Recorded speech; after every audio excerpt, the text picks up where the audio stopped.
आप सभी को जय मसीह की द बाइबल पोर्शन में आपका स्वागत है।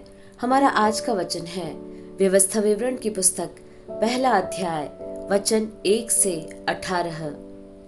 जो बातें मूसा ने यरदन के पार जंगल में अर्थात सूप के सामने के अराबा में और पारान और तोपेल के बीच और लाबान हसेरोत और दीजाहाब में सारे इसराइलियों से कही वे ये हैं।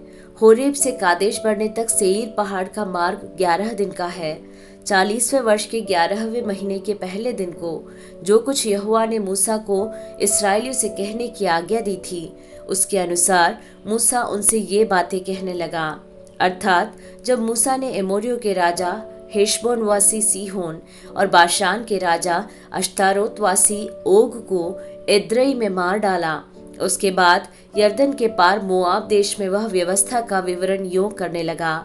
हमारे परमेश्वर यहोवा ने होरेब के पास हमसे कहा था, तुम लोगों को इस पहाड़ के पास रहते हुए बहुत दिन हो गए हैं, इसलिए अब यहाँ से कूच करो और एमोरियों के पहाड़ी देश को, और क्या अराबा में, क्या पहाड़ों में, क्या नीचे के देश में, क्या दक्षिण देश में, क्या समुद्र के किनारे, जितने लोग एमोरियों के पास रहते हैं उनके देश को अर्थात लबानोन पर्वत तक और परात नामक महानद तक रहने वाले कनानियों के देश को भी चले जाओ।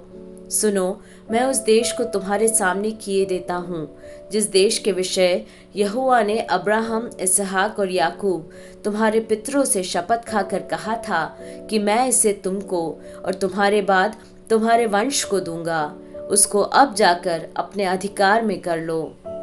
फिर उसी समय मैंने तुमसे कहा, मैं तुम्हारा भार अकेले नहीं उठा सकता, क्योंकि तुम्हारे परमेश्वर यहोवा ने तुमको यहाँ तक बढ़ाया है कि तुम गिनती में आज आकाश के तारों के समान हो गए हो। तुम्हारे पितरों का परमेश्वर तुमको 1000 गुना और भी बढ़ाए और अपने वचन के अनुसार तुमको आशीष भी देता रहे, परंतु तुम्हारे झंझट और बोझ और रगड़े झगड़े को मैं अकेला कहाँ तक सह सकता हूँ। इसलिए तुम अपने अपने गोत्र में से बुद्धिमान और समझदार और प्रसिद्ध पुरुष चुन लो और मैं उन्हें तुम पर मुखिया ठहराऊंगा। इसके उत्तर में तुमने मुझसे कहा, जो कुछ तू हमसे कहता है उसका करना अच्छा है।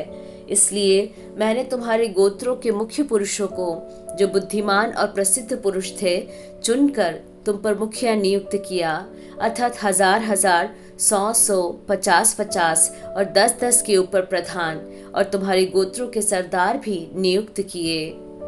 और उस समय मैंने तुम्हारे न्यायियों को आज्ञा दी, तुम अपने भाइयों के मुकदमे सुना करो और उनके बीच और उनके पड़ोसियों और परदेशियों के बीच भी धर्म से न्याय किया करो। न्याय करते समय किसी का पक्ष न करना, जैसे बड़े की वैसे ही छोटे मनुष्य की भी सुनना।